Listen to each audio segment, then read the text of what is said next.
मी आहे doctor Sagar Rajpur, ENT specialist doctor, Nashik, महाराष्ट्रावरनं. आजचा व्हिडिओ टॉपिक आहे टॉन्सिलर व्हाईट स्टोन्स. तर टॉन्सिलर व्हाईट स्टोन्स हे काय असतात?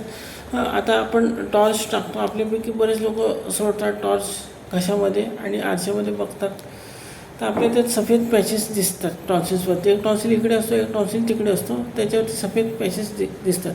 तर आपण ते काढले पाहिजे का? जोर लावून काढले पाहिजे का? अजिबात नाही. अशा गोष्टी अजिबात नाही करायच्या. पण हा व्हिडिओ बघणं सफिशियंट आहे का? नाही, हा व्हिडिओ बघणं सफिशियंट नाही.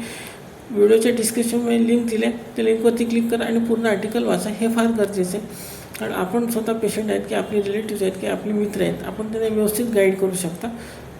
डिस्क्रिप्शनमध्ये व्यवस्थित इन्फॉर्मेशन दिलेली असते. पूर्ण नुसतं व्हिडिओ बघून काही होत नाही. ओके, आणि पूर्ण माहिती वाचणे गरजेचं आहे, कारण कसं आमच्यासारखे ENT स्पेशलिस्ट डॉक्टरांना वेळ कमी असतो पहिली गोष्ट, आणि प्रत्येक गोष्ट पेशंटला ABCD सांगू नाही शकत. तर पेशंटला त्याच्या नातेवाईकाला थोडीफार कल्पना असेल तर ट्रीटमेंटला व्यवस्थित कॉपरेशन भेटून जाते.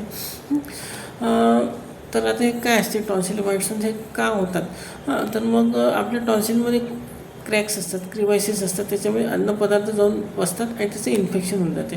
मग एकदा त्याचं इन्फेक्शन झालं तर मग काय होणार की तोंडाला चव खराब लागते, तोंडातनं घाण वास येतो, घसा दुखायला लागतो, आणि नंतर थोडंसं सोर थ्रोट सारखं होते, अनइझी सेन्सेशन होते. तर मग एवढंच फक्त काही आपल्याला त्रास आहे का त्याचा? याच्यामुळे एवढाच काय त्रास होतो? अजून काय काय बाकी त्रास होतात? या तपासण्या कोणत्या लागतात? ENT specialist doctor, year nose throat specialist doctor कधी दाखवणार? कोणत्या पॉईंट ऑफ टाईमला दाखवणार? बरं, यात ऑपरेशन लागतेच का? कोणत्या केसेसमध्ये ऑपरेशन लागते? या गोष्टी व्यवस्थित माहीत करण्यासाठी व्हिडिओच्या डिस्क्रिप्शनमध्ये जे लिंक दिले आहे त्या लिंकवरती क्लिक करा आणि पूर्ण टॉपिक डिटेलमध्ये अवश्य वाचा.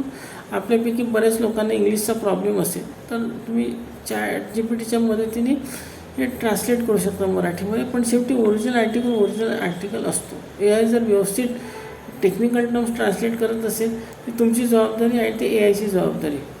शेवटी सांगणं आमचं काम आहे. व्हिडिओ डिस्क्रिप्शनवरती लिंक दिले, ते लिंकवरती अवश्य क्लिक करा आणि पूर्ण आर्टिकल डिटेलमध्ये वाचा.